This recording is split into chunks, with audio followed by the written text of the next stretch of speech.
Labour Party, the opposition, and the 13 million people who voted for our party in the general election all across the UK.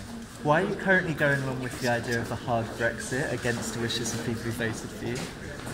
I don't think we're correct in that. What we're talking about here is a relationship with Europe in the future. And that was the basis of our discussions. As I explained, we're not negotiating, we're forming an opinion of what the European Union wants in this and representing the views of people that voted for us, particularly on protection of jobs in the UK. What do you think the European Union wants from this, Mr Corbyn? They want a good relationship in the future, of that I'm very sure.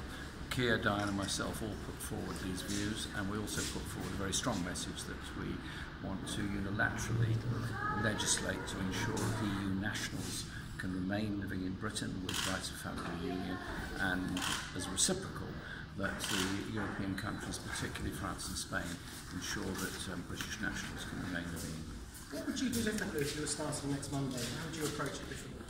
Well, we'd make sure that Parliament was fully informed and that Parliament was able to vote on the process as it went along. We would not allow the archaic process that the government seems to be embracing of the Henry VIII clauses, which allow essentially executive control overriding our parliamentary democracy. The government does not have a majority in Parliament. It doesn't have a mandate that can do what it likes with Parliament. Parliament must be consulted and be able to decide on these issues.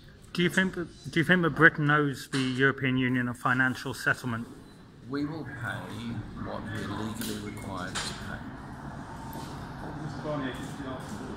Sorry, Mr Barnier was very pleased with the Arsenal shirt.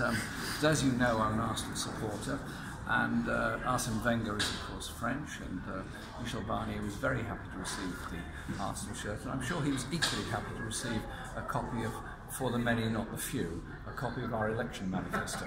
But Arsenal, so he's got two things in red, a shirt and a book. But Arsenal haven't done so well in Europe recently, have they, Mr Corbyn? Arsenal have been in Europe for every one of the seasons since Arsene Wenger became manager, and this year, sadly not in the Champions League, we're in the Europa League, but the Europa League is of course the starting point to go back into the Champions League when we've won the Europa League. It's the it's the EFTA of European football. Not at all. It's the starting point to jump back into the Champions League, and that's where Arsenal will be.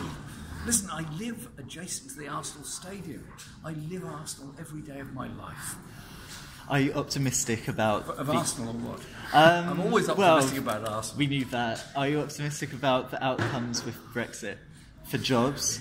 For citizens' rights?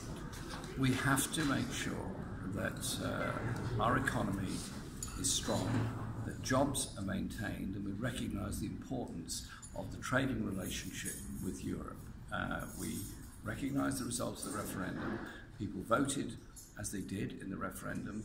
We're making sure that jobs and prosperity are there for the future. And, as our manifesto made very clear in the election, there has to be a lot of changes in Britain, including a fairness of investment across the whole of the UK. We can no longer go on with these huge areas of regional imbalances across the UK, with areas of unemployment or underemployment or low pay and insecure employment that exist in some parts of Britain.